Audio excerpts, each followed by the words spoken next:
giving me the opportunity to speak today. I know that it's a little unusual to have a student speaking, but last semester I was writing a paper on the importance of art education, and I thought that there was enough there to give a colloquium presentation. And I love speaking. It's actually kind of ironic. I have not been asked to give a talk in church in the last 4 years, and I love speaking, so that's a little funny. I've taken about 14 art classes over the period of my life, just in high school and in college. And my teachers and my professors always start out the lesson or their class with this question: what is art? And if we were living in the Inside Out movie, this would be my reaction to that question. I hate this question because I mean, it's different to everybody. And the most common answer I get is, art is everything. And I really don't agree with that. I would look over at some of my classmates and they'd be drawing this. And that is art. It's beautiful. It's nice to look at.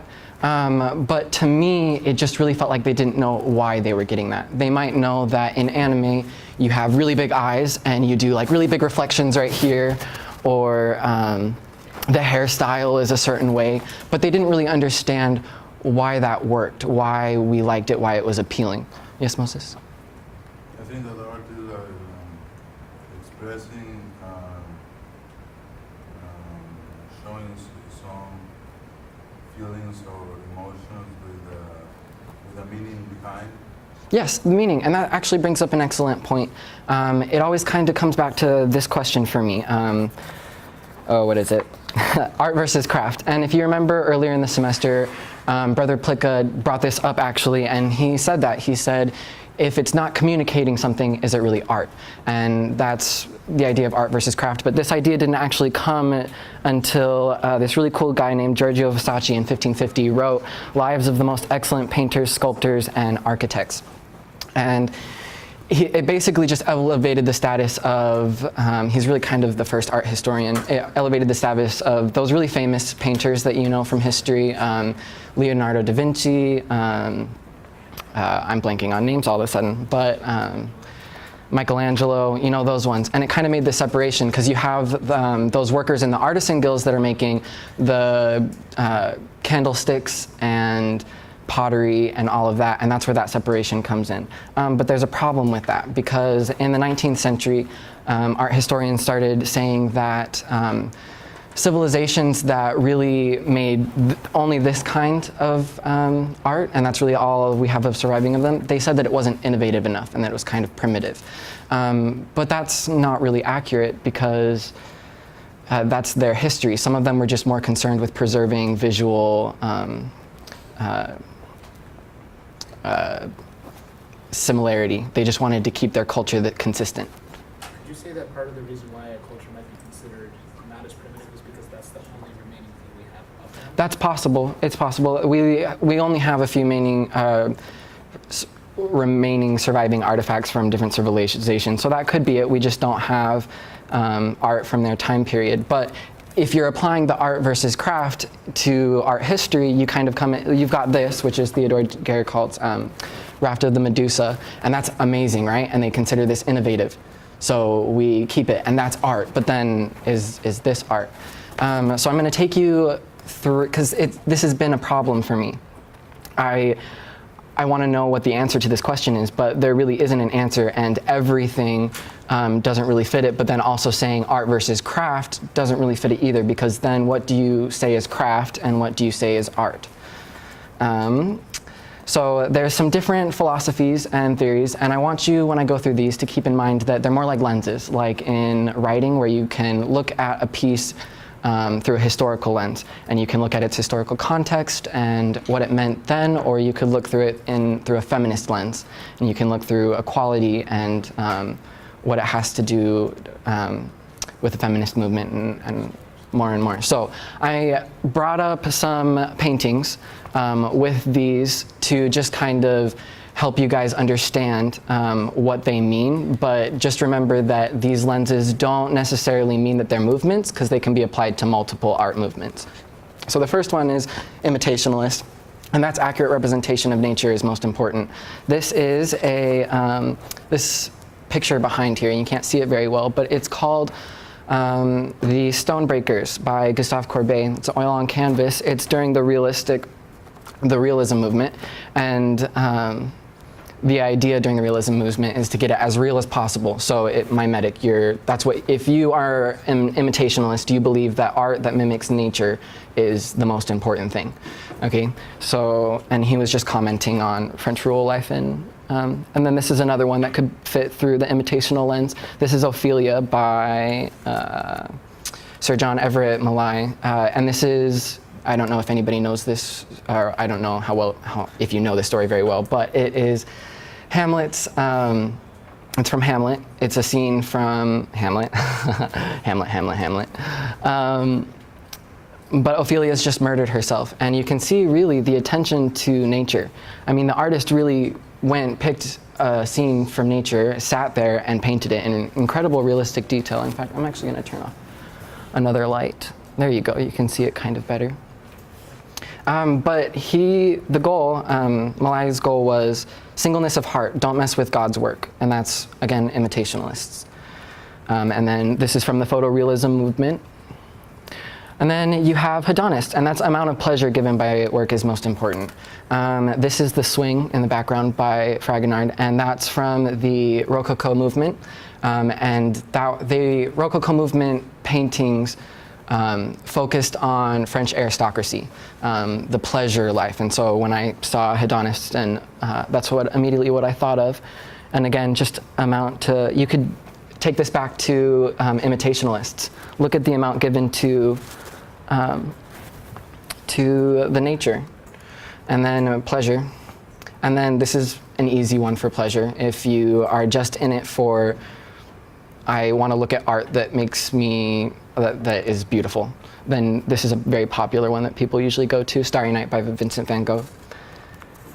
The next one is Instrumentalist. This is a this is a painting by Jacob Lawrence, and it's called The Migration of the Negro. And just really quickly, what are your reactions to this painting?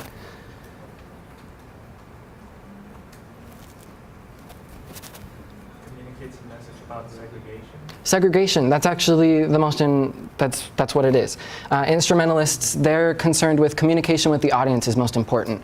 So if that's you, then you're gonna look for art that really communicates something with you, and you got it straight off. It's separation, segregation. And it's so obvious because you have the white characters have facial expressions, but the black characters don't. The white characters have very large hands, very striking poses, whereas the black characters, again, are separated by this, and they're very hunched over. They don't have facial expressions. They're just kind of there. So again, that's just communication with the audience is most important. And then you have expressivists, which is the depth of artistic experience is most important. The Scream, you all know this one. Let's see what I have written here about this one. By Edward Munch. There's only 3 parts: the bridge, the water scene, and the figures. And really, it's just about color in this one. The color red just kind of expressed this very high-strung emotion, right? And this was just after the Industrial Revolution, and there's just a lot going on around that time period. So it was kind of just trying to express the feeling of the people at that time. And then, of course, you have Edward Monet, who was an impressionist, which was just the idea of let's just focus on the colors and the feeling and the mood of our paintings. And you see there's really no subject matter. Expressivists aren't concerned with the subject necessarily, they're more concerned about the feeling behind it. Marxists, these people are more concerned about its political meaning. Propaganda. This painting that I have is by David, I always get that wrong. It's called Oath of Hirashi, sorry if I butcher that. Basically, it's this ancient Roman story that instead of having a war, these 2 towns, the city of Alba and Rome, decided to decided to just pick champions. So you've got the Hiroshi brothers for Rome, and you've got the Kuroshai, sorry if I butcher that name, for Alba. And it's commenting on, this is a neoclassical painting, by the way. It was in response to that Rococo, the swing that I showed you earlier with the girl kicking her slipper. That was the French aristocracy, but David was commenting on that lifestyle, that there needs to be this sort of call to arms, civic duty. You've just got these beautiful female figures, and they're very relaxed, right? They're very curvy, and that was kind of commenting how women's role in politics weren't very important at that time. Well, not necessarily important, but they weren't very valued, right? They're just kind of in the background. But then you've got these men who are willing to fight for their city. So that's Marxist. And then this one is just beautiful. This is also by David. This is called The Death of Marat. And it's really one of my favorite paintings. It's kind of gruesome. I do apologize. Some of the paintings I show you are a little nasty. But basically, Marat was this publisher who wrote a lot of political pieces, and this was during the French Revolution. He was murdered in his bathtub. He had a skin disease, so he was constantly in the bath. And the letter he's holding is from the woman who stabbed him. She was just asking for an invite and permission to come over. And so the artist depicts this, and this is very important right here. The arm. If any of you can recall Michelangelo's La Pieta, it's a statue depicting. La Pieta, yes. It's depicting Christ after he died on the cross. And this arm it's used a lot through paintings, and so that's what they were using. This painting specifically is credited for inciting a civic religion. It was, again, also calling people to arms. You know, this was a political martyr, and it had a very heavy reaction. So that's Marxists. Then you have formalists, and that's relationship among visual elements is most important. So again, not necessarily the subject matter, but what is the relationship between the colors, between the shapes? Yes? So we saw that earlier, Monet one, for a different slide, right? So could you say that a painting can have multiple? Yes, that's what I was trying to say earlier. These are just lenses. You can apply this to any movement. It's really just it's your interpretation. It comes back to that idea, what is art? Well, it's in the eye of the beholder. So these are just lenses these are just the most popular lenses that people use. And the answer to that question that I've received from teachers and professors have been different based on where they fall in the category. So the next one is institutional, and I apologize that the text is being hidden, but this is just the idea that the institution decides what art is. And this is the School of Athens by Raphael. It's also another one of my favorites. On the left side, you have Apollo, and then oh wait, no, that's not Apollo. That is Plato. You have Plato and Aristotle, right? And it was put in the Pope's office.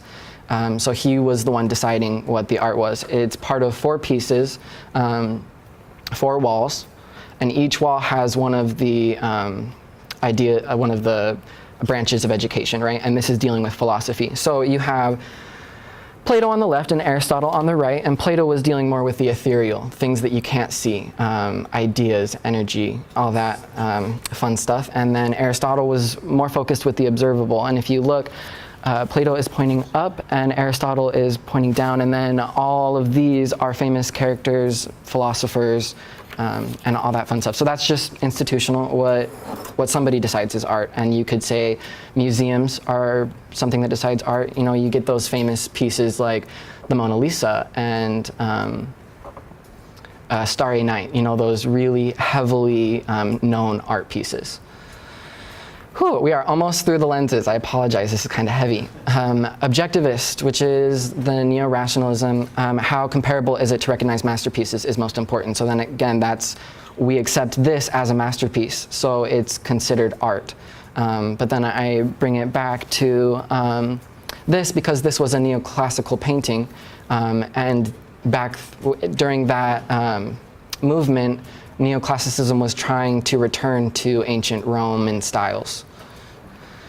Okay, and then the last lens you have is feminist, and this one is kind of a gruesome picture. I do apologize, but its views and objectives of the artist are most important, and that doesn't necessarily mean that it needs to be specifically from a woman's point of view, but most commonly, or I don't want to say most commonly, but this is just an example. This is Henry Ford Hospital by, I can't pronounce that name.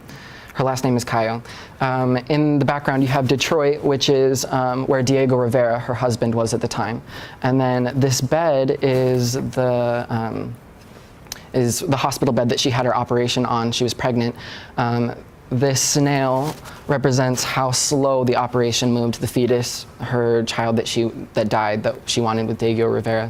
It's just incredibly powerful to me. But that's just if you're going through a feminist movement. But so what? What do those lenses have to do with anything? And what I'm trying to get at is that art has different uses. So you have all of these that kind of say this is art. And you say feminist, well, that's art to me because I'm a feminist when it comes to art. Or I'm an objectivist because when it comes to art. Those are just your idea, that's just what you use it for, right? Art has multiple uses. You can't just say art is everything because it's not. It really is in the eye of the beholder. If some of you remember, Sister Houghton gave this presentation earlier in the semester, and I know it's a very gruesome picture. It's by, well, it's not by William Hunter, but William Hunter commissioned it. And it's very gruesome, right? You don't really want to look at it. It's kind of disrespectful, almost in a way. But something that struck me when Sister Houghton was talking about it was that, look at the fascination. The artist really had to look at that piece. So here's a scientist who is using art for his own purposes, so that really he can share his findings with the rest of the world. It has multiple uses. You don't need to pin art down for something specific. And really, you could use this for multiple lenses. Is it mimetic? Is it, it's imitating nature. Is it formalist? Is it instrumentalist? What is it being used for? And I found this, oh boy, I skipped something. Wait, hold on. And so I know what you're saying at this point, but I'm not an artist, so why does this apply to me? But I found this interesting article, actually Brother Merrill shared it with me. Why are some people better at drawing than others? And it's really just perception of reality. When you can't draw well, when you pick up a pencil and you see a scene and you just want to put it down on paper, but you can't do it well, it's because you're not seeing what you're seeing correctly. When you see, let's say, a table and you draw it, oh, I wish I had a marker. When you see a table and you draw it, it might not look the same on the paper because when you're looking at it, your brain isn't understanding the relationships of angles and shapes. So it's really just an observational tool. And this is actually a key part to the Renaissance. But just for example, I'll put this up. What's wrong with this? I mean, it's an Egyptian piece. It comes from, where does it come from? I believe the scroll. But what's wrong with it? Why? It doesn't follow the rules that we expect. It doesn't follow the rules that we expect, exactly. There's no space, right? They're flattened against the paper. You know, it doesn't actually look like real life. And so in the Renaissance, it's actually really fascinating to me. You get this idea of perspective. This was a huge thing. People didn't really understand perspective. So before that, in most art, you're gonna get this. It's flat, right? And so Filippo Brunelleschi, I'm sorry, I butcher names. Brunelleschi. Okay. Anyways, he did this really cool thing. He grabbed a canvas and he poked a hole through it, and then he looked at a building, and then he used a mirror to see if he was drawing it correctly. He was drawing it backwards. And he found this. He found a horizon line, he found vanishing points, and he found these orthogonals. And that's the idea that things that are closer to you or things that are higher up on the page, as they go back, they disappear into this vanishing point. Okay, and I won't get into that because that's not really what we're here to talk about. But it didn't just apply to this. His observational skills went beyond just being an artist. He was an artist, an architect, and a designer. He actually did the dome. Oh, I didn't write anything down on that. But this is really important because he didn't really have any guides. Nobody told him how to do it. Nobody had ever done something like this before. Usually, domes were a semicircle, and they had certain support systems that would help them do this. But this is octagonal. It has 8 sides, and it's imperfect. So it had to meet at the top perfectly, and he did it perfectly because of his observational skills. He was able to observe things correctly and predict how they would work together. So, I mean, it's still standing today. I believe it's still one of the largest domes. It took him 18 years to... Yes, it did take him 18 years to do it. I will say that, but they don't know how he did it. There's theories, but they don't know. And I think that is just in part due to his observational skills. He went to Rome and studied for a number of years. Yes. He went to Rome and studied for a number of years. And another great name that you guys know that this applies to is Leonardo da Vinci. And this is from my textbook, Art Through the Ages: A Concise Global History. And I'll read it for you. Leonardo had an unquenchable curiosity that was evident in the voluminous notes he interspersed with sketches in his notebooks dealing with botany, geology, geography, cartography, zoology, military engineering, animal lore, anatomy, aspects of physical... Oh, I don't think I finished that. But they informed his art, basically. He wasn't just an artist. You'll find that most of the famous artists throughout history weren't just artists. They were observationalists, if that's a word. They observed their surroundings. They observed everything. It wasn't just about art for them. It was about observing their world.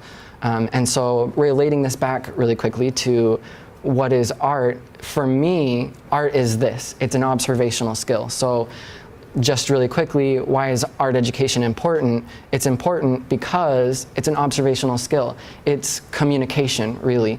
If you can see something and you can draw it well, then you can communicate something without language. And really, I believe it's Korean I believe the word is logographic. I heard somewhere that Korean is one of the easiest languages to learn writing. The alphabet, because it's But the word logograph is a European word. Yeah.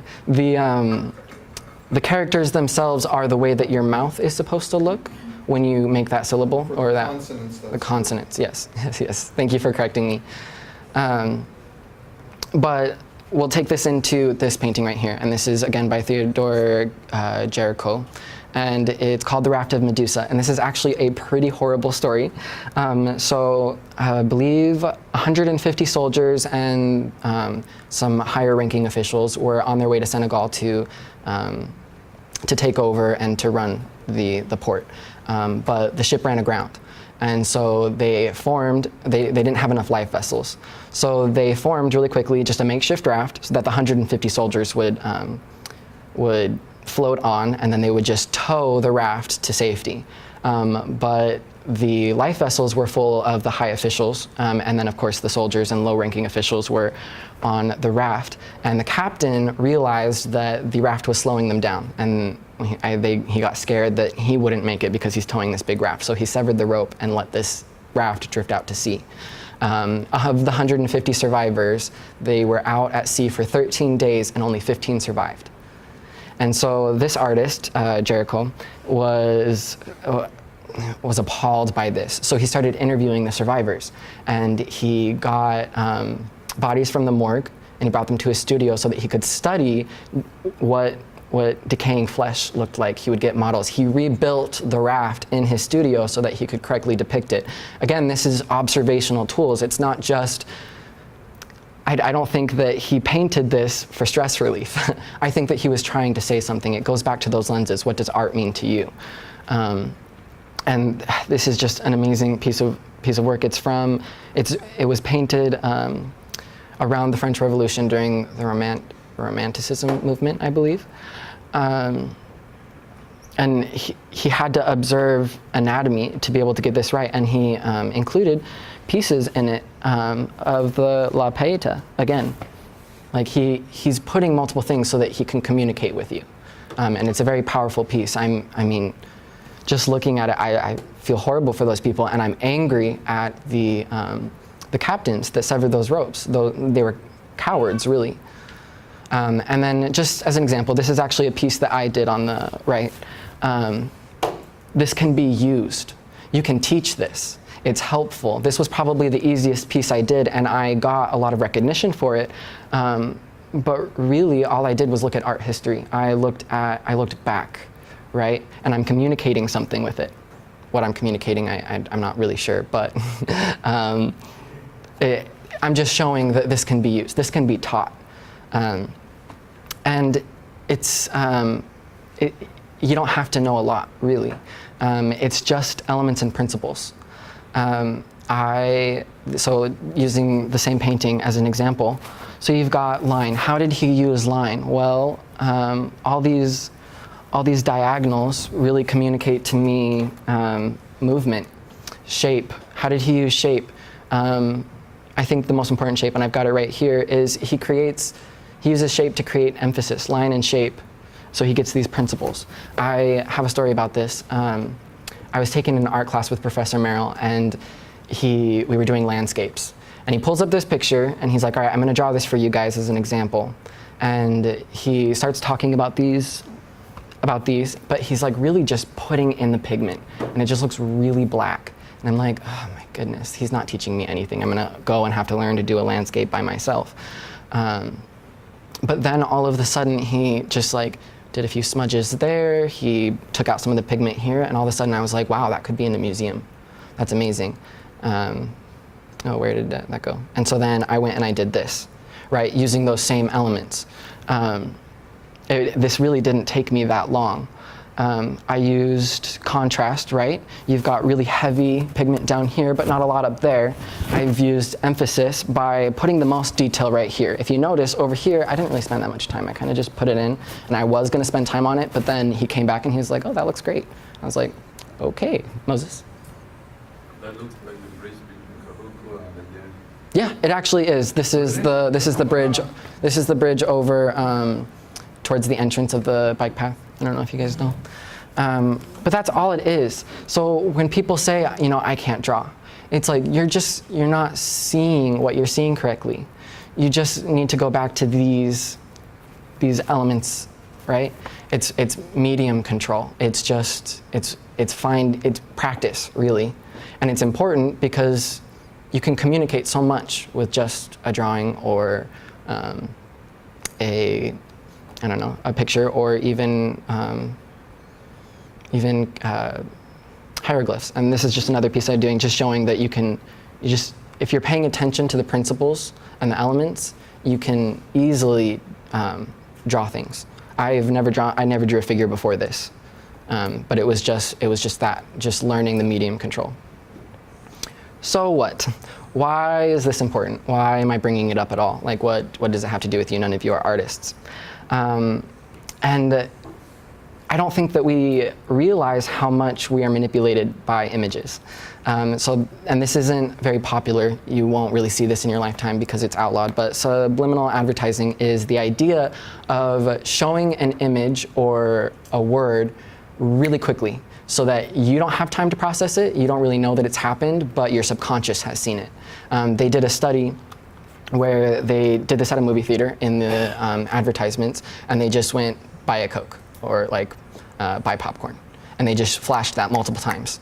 Not long enough so that you would notice, but just quick enough so that your subconscious would see it. It was so powerful that it's actually outlawed in Britain and Australia. You're not allowed to use this kind of advertising because people would go, I believe it was like 60% of moviegoers went and bought the popcorn and the Coke right afterwards because it's that powerful. You are affected heavily by what you see. Another thing is these. These are icons or logos, and I'm sure most of you recognize these. Facebook, Twitter, Google, I believe that's Instagram. It's kind of I've never seen it like that one. I don't know what that one is. There's Snapchat, Pinterest. I mean, as soon as you see it, you recognize it and you know what it has to do with, right? That's just the power of visual stimulation, I guess. And then companies use color to manipulate you. You've got, let's see, optimism and yellow, friendly for orange, red for excitement, purple for creative, and blue for trustworthy. And they use this, right, to convey. The most popular, I think, would be fast food. They've actually done multiple studies about this, but when you see red and yellow, you get hungry. And fast food restaurants use that. And it kind of makes me angry because it's like, wow, if I had never really taken an art class where an art teacher pointed this out to me, I don't think I would have realized how I was being manipulated. I think that because, well, I mean, like, oh yeah, like, I mean, this isn't that important, but could it be used for other things? Could people manipulate you by showing you a certain image? I think that movies can be kind of dangerous, especially in movie theaters. And I believe that when they're doing like a drug scene or a showing that a character is taking drugs or whatever, they can't make the scene too similar to what an actual drug trip is like, because it affects the audience so heavily. So why aren't we teaching this? Why is art just an elective? Why are we assuming that it's just a stress reliever? It's not. It was important to the Renaissance. A lot of what we have today is because of those artists that observed their surroundings. Pictures were, and photography was created by artists because they wanted to capture what they were seeing. Perspective, that has helped us so much in illusions, in art making, I'm trying to think of some other examples, in architecture. It's powerful, and yet we're still under the impression that art is just a stress reliever, that we should take it. And I should mention that the reason that I'm giving this presentation is because I actually didn't like my major. I'm an art education major, and I would get these, when I would tell people that, I would get these reactions like, oh, so how are you going to support your family? Because teachers don't make a lot of money.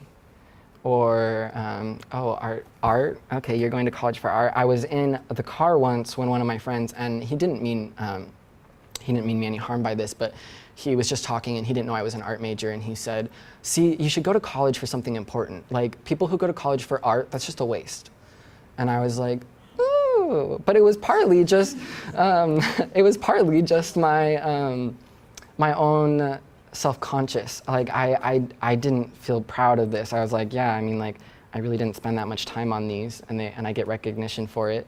It's great, but I mean, what is it in the end? But it's this idea of that it's powerful, that that we need to understand what we're observing so that we can communicate better. It's becoming more relevant today. This is a scene from, I don't know how many of you have seen Thor Ragnarok, but in movies, I'm seeing a lot more thought put into the cinematography. This is amazing. This is actually, I don't know how many of you have seen this scene, but they follow the characters on the mirror floor, so everything is kind of flipped, and it just looks beautiful, and they're using the color red. It looks powerful, right? And when we see the scene, when we're watching it, we're like, wow. And we get that communication from it. Same thing with here. This is from Star Wars. And this is when Kylo Ren and Rey are about to face the Sith. And just look at that right there. What does it communicate to you? I mean, really nothing has been said, but already, you've been, already you get a sense of power, right? Red, anger. I almost used red for my PowerPoint, but because it's exciting. You look at it. That's actually why I'm wearing these pants. My mother is mortified that I'm wearing them to this presentation. Hi, Mom. But it's attention grabbing, right? If this had just been a black and white scene, you wouldn't really be as interested, right? But instead, you get this powerful feeling from it. And so is this really a problem? Just it's getting better. In art education history, you have 1962 Manuel Barkin. He gave this idea that you should teach art based on artists, historians, and critics instead of just the subject. I mean, instead of just like focusing on stress relief and student welfare. And then in 1968, you get I believe it's the NAEA, the National Art Education Association. They officially adopted production history and appreciation as central to art curriculum, which is the production is, creating the actual art. History is relating it back. So like if I wanted to give you a lesson on perspective, I wouldn't just say, this is a horizon line, these are the orthogonals, this is why it works. I would say, this is who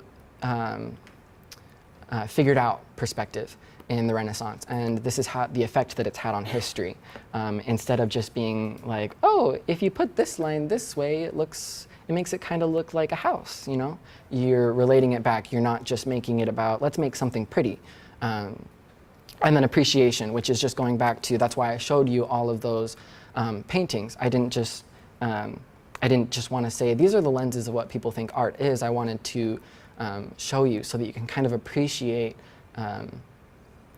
the art itself, what it means, instead of just, that looks pretty to me, or you can go more in depth with it. And then just recently, 2014, the same association changed to presenting, connecting, responding, and creating. And so it's a little bit more complex. The presenting is like art shows, or when the teacher would hang up your art in the classroom. That's just so that you can be proud of your own work, because I think that what kind of deters people from art is that they're not good at it. They'll walk into a classroom and they won't know how to draw, and it's kind of vulnerable because that's you. That's how you're seeing it, right? With all of your knowledge and everything, so you get kind of embarrassed. But that's part of the presenting part. You want to take away from that a little bit. And the connecting is, again, the history, bringing it back to how it was created, why it's important, how we understand it. And then responding is critiquing. So putting someone's art in front of the classroom and saying, why is this good? Why is it bad? Let's look at the elements so that we can learn more, so that we can understand how this works. Not just again, pretty stress relieving stuff. And then creating, which you kind of have to do if you're teaching an art class. And then these are the original goals. So these are where we hope it's going to go, where we want an official shift from child-centered. Okay, we don't want to be focusing on the child themselves, like, put this on the paper, I want to know how you're feeling, let's give this to the counselor because it's concerning. It's more subject-centered.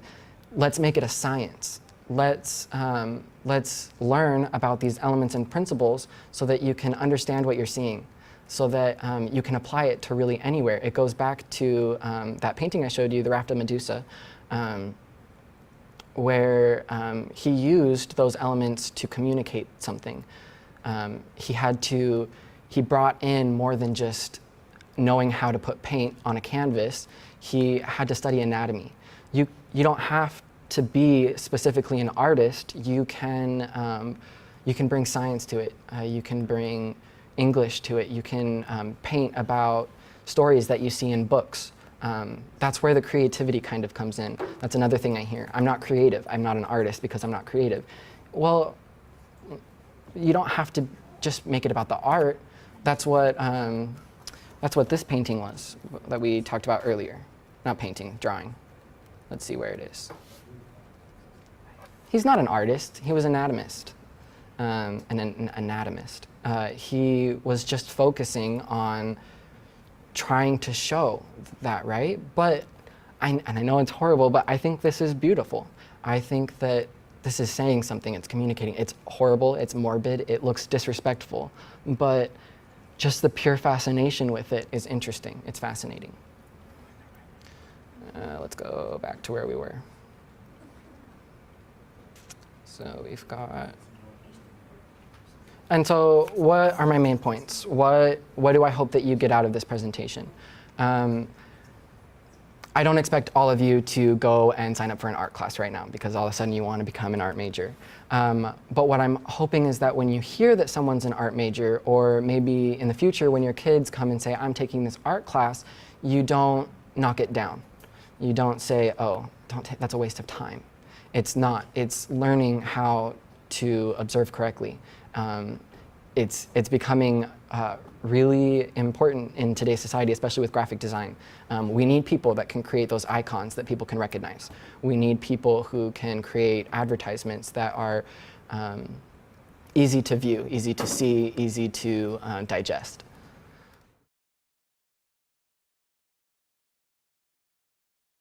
I guess you could consider that an art. I just saw an advertisement for a cup that can manipulate your senses through smell so that when you drink water, you think you're drinking your favorite alcoholic beverage, as it was advertising. So yeah, I guess you could consider that an art, but it's in the eye of the beholder, really. It goes back to those lenses. So for that specific painting, because I know which one you're talking about, there's actually a couple of them. It goes into like, what do we consider masterpieces? Because there's a lot of famous pieces where it's like a kid could have done that. I know you see those things where it's like, this sold for $2 million, and it's literally just a black dot on a red canvas. And it's like, wow. And yeah, part of that is the credibility, but again, if you're considering it art, you have to go back to those lenses and decide which one best fits me.